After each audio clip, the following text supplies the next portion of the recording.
Bring our spirits from the book Around the Year with Emmett Fox, April 18th, 2023. Salt and Light.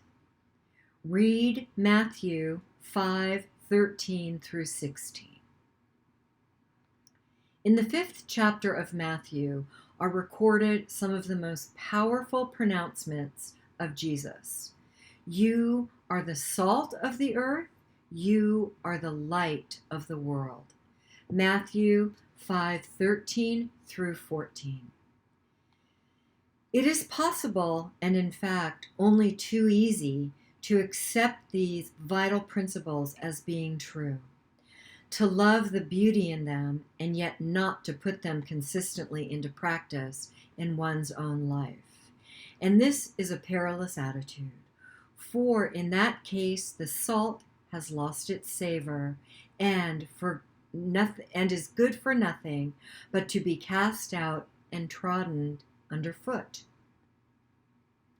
If you make every effort to practice the teachings of Jesus in every department of your own daily life, if you seek systematically to destroy in yourself selfishness, pride, vanity, sensuality, self-righteousness, jealousy, self-pity, resentment, condemnation, and so forth, not feeding or nourishing them by giving in to them, if you extend the right thought loyally to every person within your ken, then you are worthy to be called the salt of the earth. If you truly live this life, then not only will you make your own demonstration in the quickest possible time, but you will be, in a very positive sense, a healing and illuminating influence on all around you. You will be a blessing to men and women in remote places and times, men and women of whom you have never heard of and will never hear of you. A light of the world. I really like the word light. I looked up the word guru recently, and I may have shared this in an earlier recording. Guru, the definition of guru is the bringer of light. I have no desire for anyone to put me or anything I'm saying on a pedestal.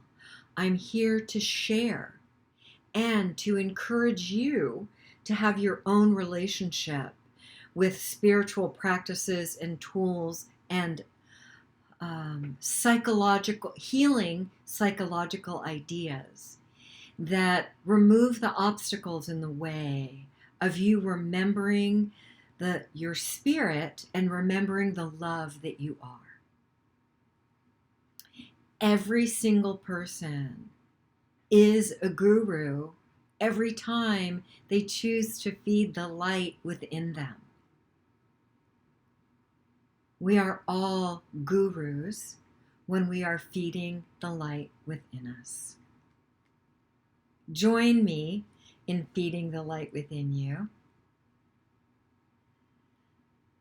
I was speaking yesterday about having a fear-driven mind versus a love-driven mind.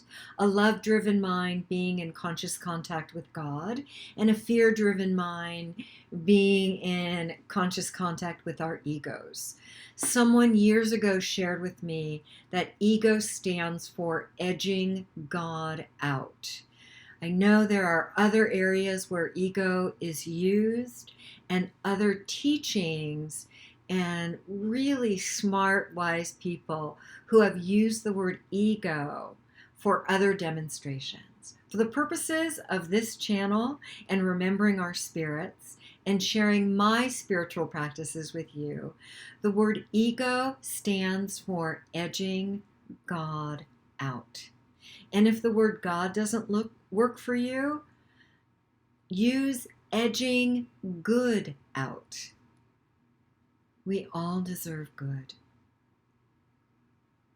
Remember, I've shared before that a man named Jacob Glass, who speaks and has spoken on A Course in Miracles for a long time, whom I consider a spiritual mentor of mine, shares at his talks the question, how much good are you willing to receive? Thank you, Jacob. So I leave you with Jacob's question today. How much good are you willing to receive? Have a blessed day.